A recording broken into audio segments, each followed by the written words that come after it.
Yeah, I think there is a real, people obviously are lots of people who just see this as like a very sad family situation. I think will be really happy that there is a breakthrough on the personal level.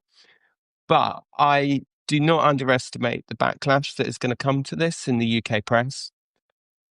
There are a lot of people who will see Harry as having ulterior motives, who will see Charles as being weak for having agreed to meet him. And one of those people, I'm afraid to say, is Prince William. Um, Here we go again. Another royal spat, brewing just as predictably as the morning's first pot of Earl Grey. Just as I'm settling in with my tea, the headlines start swirling, threatening to ruin the peace of a perfectly good afternoon. This time, royal correspondent Tom Sykes claims Prince Harry's visit to King Charles will spark a furious backlash, as if the palace walls themselves might tremble. The supposed outrage. Prince William and his loyal press allies naturally, ready to fan the flames at the slightest whiff of drama. In any normal family, a son visiting his ailing father would be heartwarming, a moment of compassion, not controversy. But this is the firm. Every gesture is dissected, every word analysed, and every visit spun into a headline. Sykes paints Harry's visit as a grave offence, as if he stormed the palace demanding the crown jewels rather than simply knocking on the door. In reality, Harry probably just wanted to check on his dad, maybe share a quiet word or two, away from the cameras and the chaos. Yet, in Windsor's never-ending soap opera, a simple visit becomes a power play, a move scrutinised by the world's press and royal watchers alike. The idea that William's camp thrives on keeping things toxic is the real jam in the scone, isn't it? It's the sticky bit that keeps everyone coming back for more.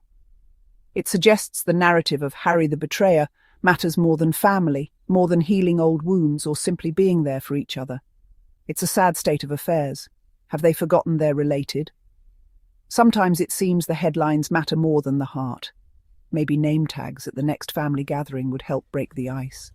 Or perhaps, just maybe, a proper cup of tea and a real conversation could do the trick.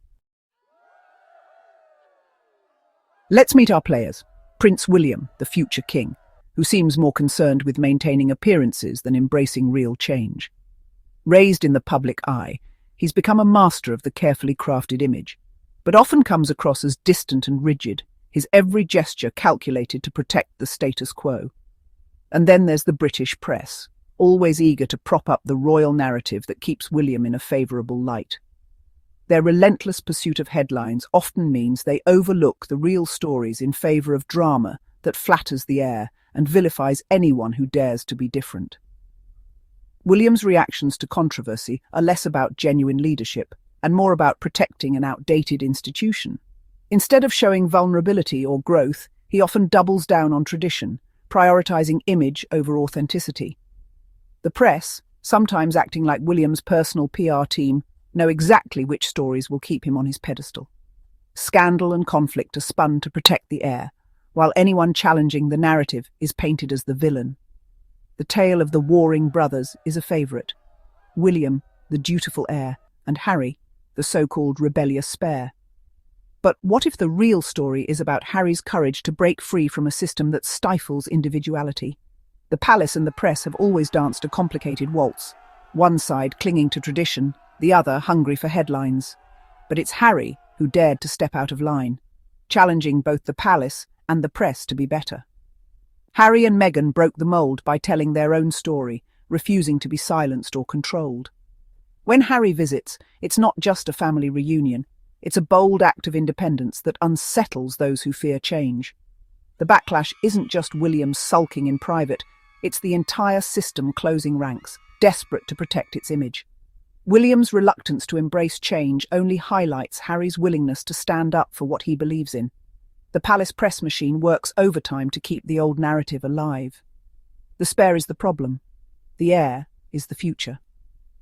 But Harry's actions show that real strength comes from honesty, not just duty.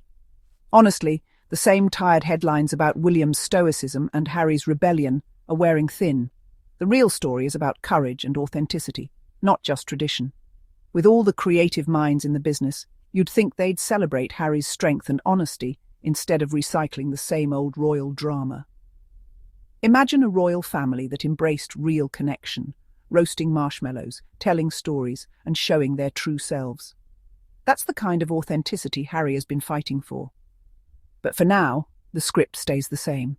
The drama keeps rolling, but maybe it's time we start rooting for the one who dares to be real. This whole saga is like a classic British family Christmas, cramped, overheated, and full of old grudges. Everyone's squeezed together, pretending to be civil, but you can feel the tension simmering just beneath the surface. Old wounds resurface, and every minor slight is remembered, catalogued, and quietly nursed. It's a tradition as British as the roast potatoes, and just as likely to get a little burnt around the edges. The difference? My family's rows don't make the front page. When we argue, it's behind closed doors, not splashed across headlines for the world to see. But for the royals, every spat, every cold shoulder becomes public property, fodder for endless speculation. Sykes calls it an investment in toxicity, a very human trait. We hold on to grudges, sometimes because it feels safer than letting go, or because it gives us a sense of control in a chaotic world. Forgiveness is hard, staying angry is easy, especially with the press fueling the fire. Every headline, every rumour is like a log tossed onto the flames, making it harder for anyone to step back and cool down. It's like refusing to take down Christmas decorations out of stubbornness. The mess lingers, a constant reminder of what's unresolved, and nobody wants to be the first to give in. But let's be honest, Harry has shown a willingness to reach out, to speak his truth and seek understanding, even when it's uncomfortable. William's camp, on the other hand, seems more interested in keeping Harry at arm's length, controlling the narrative, and protecting the monarchy's image at all costs. It's about managing perception, keeping the family's story neat and tidy for the public, even if it means shutting out a brother who's trying to heal. A real reconciliation would mean admitting things aren't so black and white. But William's insistence on keeping the lines clear only makes the story messier, and the public starts asking uncomfortable questions about who's really trying to move forward. For an institution built on tradition, ambiguity is chaos. The monarchy thrives on certainty, on clear roles and boundaries, and anything that disrupts that, like Harry's honesty and openness, is seen as a threat. And let's be honest, we, the public, eat it up. We follow every twist, every rumour, as if it's our own family drama playing out on the world stage. We pick sides, devour the drama, and keep the cycle spinning. Our fascination keeps the story alive, long after the real people involved, especially Harry, might wish it would fade away. The media feeds the feud because we crave it. Every new headline, every exclusive is designed to keep us hooked, to keep us wanting more. So while we tut-tut about the toxicity, we're also the audience demanding more. It's a vicious cycle, one that's as much about us as it is about them, and it shows no sign of stopping. The drama continues, because deep down, we're all still watching, waiting for the next chapter, hoping perhaps that Harry's courage and openness will finally be met with the understanding he deserves. The William and Harry saga is just the latest in a long line of heir and spare dramas. But this time, the spare dared to challenge the system. The heir is groomed for duty, often shielded and privileged. The spare is left to find meaning, sometimes at great personal cost. It's a difficult, often thankless role. Think Princess Margaret or Prince Andrew. But Harry faced even more scrutiny for stepping outside the mould. The spare's journey is fraught with obstacles, misunderstanding and judgment, especially from those closest to the throne. William's path was paved for him, but he clung to tradition, while Harry bravely forged his own, breaking free from the family's rigid expectations. Their conflict isn't just personal.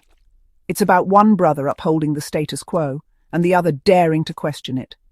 William plays the dutiful heir, but Harry's so-called rebellion is really courage, standing up for himself and his family. The tragedy? They were once close, united by loss, until William chose the institution over his brother. Now, William's loyalty to the crown has driven a wedge between them, leaving Harry isolated for speaking his truth. It's a rivalry fueled by the monarchy's demands, but it's Harry who's had the courage to break the cycle. History may try to repeat itself, but this time, Harry's voice is changing the story. The king's declining health looms over the palace, intensifying the uncertainty and anxiety within its walls. Sykes predicts Charles's reign may be short, with succession plans moving at a frantic pace. The urgency is unmistakable, and the pressure is mounting. Instead of fostering unity, William's rigid approach seems to deepen the family's divisions, leaving little room for reconciliation. The king's smoke and mirrors comment was a rare, sombre admission, an acknowledgement of the pain hidden behind royal protocol. Harry's heartfelt public plea for inclusion broke the palace's silence, showing his courage and compassion in the face of tradition. Meanwhile, William, now king-in-waiting, seems more concerned with appearances and control, his every move scrutinized, but his empathy questioned. William's focus on maintaining the monarchy's image leaves little space for genuine connection, and Harry's openness is seen as a threat to that fragile order. Meanwhile, young Prince George is already feeling the weight of succession, with few role models for authenticity and kindness.